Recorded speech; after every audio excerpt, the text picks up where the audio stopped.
Bonjour à tous, je vous retrouve aujourd'hui pour vous parler d'un sujet en fait que j'avais déjà abordé en 2013, sauf erreur de ma part. Je vous avais un petit peu parlé de la consommation raisonnée, je l'avais appelé consommer mieux, consommer moins, point d'interrogation.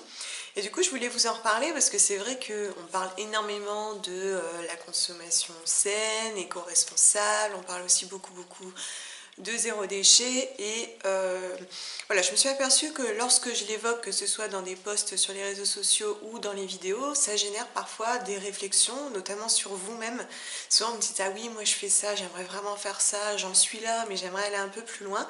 Du coup, je voulais vous donner quelques petites astuces que moi-même j'applique déjà dans mon quotidien, bon, pour certaines depuis plusieurs années, mais du coup, ce sera l'occasion de vous partager mon expérience, de vous dire comment j'ai fait pour avancer lorsque je régressais ou que j'avais des difficultés.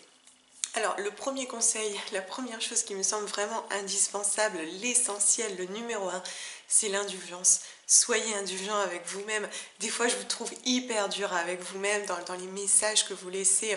Alors, j'entends bien votre réflexion et j'imagine bien qu'en fait, ça vous contrarie de ne pas savoir faire davantage.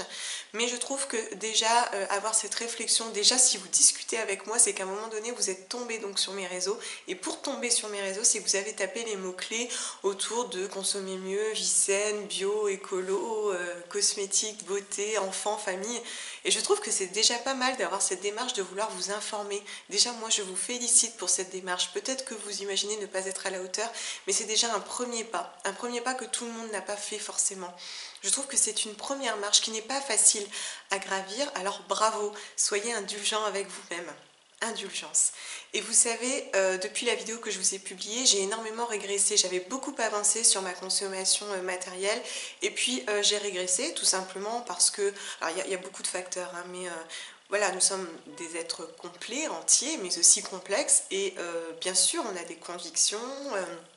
On met en place certaines choses, mais voilà, des fois on traverse des périodes difficiles, on est plus fragile, et puis bah voilà, on va chacun un peu craquer pour nos vices, et voilà, parmi ces vices, il y a la consommation, ok, bon, j'ai envie de dire, il n'est pas pire que d'autres hein, à choisir. Dans mon cas, j'ai eu d'autres choses parce que avec ce que je fais ici, je m'expose beaucoup, donc je vois ce que les autres achètent, etc. Donc bref, je me trouve des excuses, mais tout ça pour dire que j'ai un peu régressé, et que du coup, voilà, je retravaille là-dessus, donc c'est pour vous dire, hein, même moi, je m'efforce d'être indulgente avec moi-même parce que je vois que j'ai beaucoup régressé.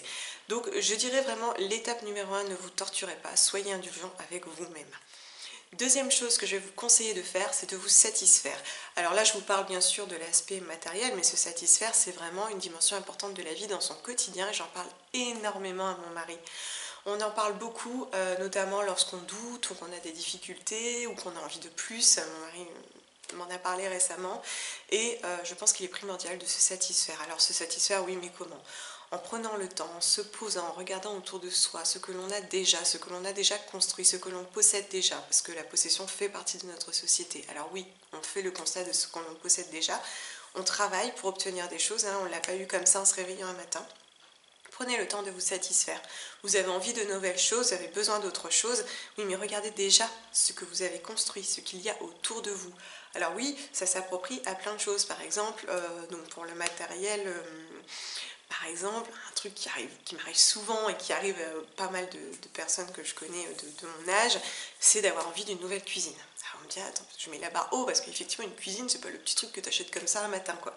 Et je trouve qu'on a facilement envie de renouveler ce genre de choses, notamment lorsqu'on va chez des amis et qu'on voit des trucs de malade. On a tellement envie d'avoir ça.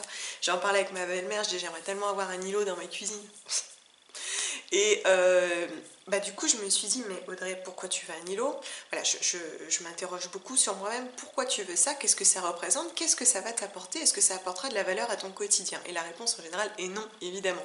Et puis, je suis allée dans ma propre cuisine. Et je me suis rappelé déjà la chance que j'avais d'avoir tout ça.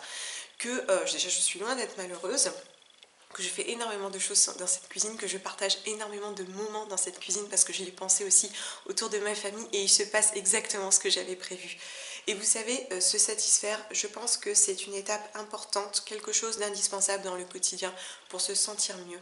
Et en plus, se satisfaire va vous rappeler aussi la valeur de votre vie. Ce qui fait votre valeur, ce n'est pas ce que vous possédez, mais bel et bien ce que vous êtes et ce que vous avez dans le cœur. Et évidemment, vous avez de la valeur et vous n'avez pas besoin de posséder pour avoir plus de valeur.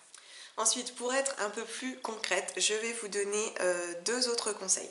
Donc le premier, et j'essaye vraiment d'appliquer moi-même ce conseil depuis plusieurs années et ça marche plutôt bien.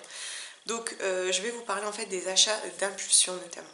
Donc ça s'approprie en général beaucoup aux objets de décoration, aux vêtements, toutes ces choses qu'on pourrait acheter parce qu'on en a envie. La semaine dernière encore, j'ai eu une envie, j'étais chez Promode, j'ai vu un petit t-shirt en lin, 17 €, super sympa, je l'ai mis, j'aimais bien la couleur, je me dis oh là là, ça fait trop printemps, j'adore, ça me va trop bien les couleurs et tout. Et j'avais extrêmement envie de l'acheter. J'étais à deux doigts de l'acheter. Bon, je me disais quand même que c'était cher, donc heureusement ça m'a un petit peu freinée. Et en fait voilà, je me dis toujours les mêmes choses. Déjà, est-ce que tu en as besoin ? La plupart du temps, la réponse est non. Mais en fait, j'arrive parfois à un stade où cette notion de besoin n'a plus de force dans mon esprit. Ma raison n'a plus de place. Donc en fait, je me suis imposée de ne rien acheter sur le moment. Et j'ai même envie de dire, je vous lance ce défi. N'achetez plus rien sur le moment. Zéro achat d'impulsion. Accordez-vous, on va dire, un délai de réflexion. Alors bon, moi je le fais plus long, mais on va dire au moins 3 jours. Donnez-vous 3 jours de réflexion avant de retourner pour acheter. Et vous allez voir que pendant ces 3 jours, votre réflexion va énormément évoluer. Et lorsque vous êtes dans le contexte du commerce, du marketing, effectivement, tout est fait pour stimuler l'envie. Déjà, lorsque vous quittez le commerce, vous quittez un peu cette envie.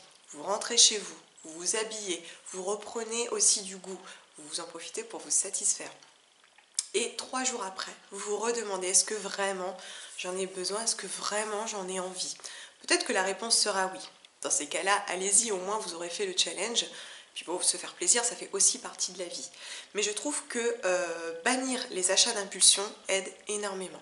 La troisième chose, c'est qu'il n'y a pas de petits gestes. Et là aussi, je vais plutôt faire référence aussi au zéro déchet, à réduire ses déchets. Je pense sincèrement qu'il n'y a pas de petits gestes. Chaque geste compte. Même si à côté vous avez surconsommé, vous avez utilisé beaucoup de sachets ou je ne sais quoi d'autre, ne négligez pas les petits gestes. Ils ont leur importance. Il y a plein de choses que j'ai mis en place dans mon quotidien et encore une fois, je pense que c'est un réel impact. Souvent, je fais le point sur ces petits gestes.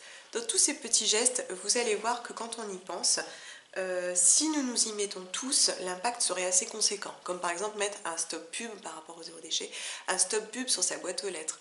J'en ai depuis de nombreuses années. Et la dernière fois, je suis allée chez quelqu'un qui avait reçu son tas de prospectus et je me suis dit waouh, il reçoit ça donc toutes les semaines.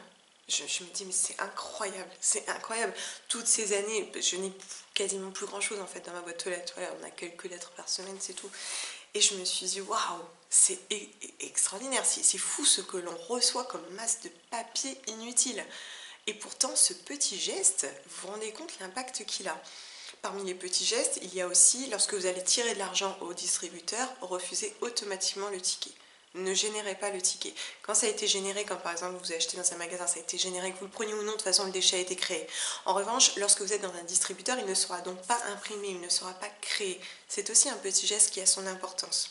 Au même titre que, vous l'avez aperçu dans mes vidéos, utiliser une cafetière à piston. Ça fait des années et des années, j'ai laissé tomber mon percolateur, ma machine à café. Voilà, ça fonctionne très bien, vous l'avez vu au fil de mes vidéos, j'ai toujours ma cafetière à piston, j'ai toujours mon infuseur plongeant pour le thé et ça fonctionne très bien. Et je pense que vous aussi, il est important de vous dire que chacun de vos petits gestes a son importance. Il y a aussi des gens qui ne font absolument rien aussi. Et je sais que ça n'est pas toujours facile de mettre ça en place, de mettre des changements au sein notamment d'un foyer lorsque nous ne sommes pas tous d'accord. En revanche, ces petits gestes en général ne parasitent pas le quotidien. Absolument pas, c'est pas sujet à conflit, comme par exemple si on utilise du vrac, si votre mari aime par exemple le confort d'utilisation, d'acheter des trucs et tout, bon voilà, ça peut être sujet à discussion. C'est possible, hein, je sais ce que c'est, on n'est pas toujours d'accord avec mon mari, on a beaucoup de réflexions autour de tout ça, donc j'ai bien conscience que ça n'est pas toujours lissé parfait chez tout le monde. En revanche, il y a vraiment des petits gestes qui pourraient même quasiment passer inaperçus, et ceux que je viens de vous citer en font partie. Voilà, j'espère que j'aurai l'occasion de vous en reparler, je voulais juste faire une petite vidéo brève sur ce sujet, parce que des fois, je pense que les choses les plus simples sont les meilleures. Voilà, prenez soin de vous et à bientôt. Bye.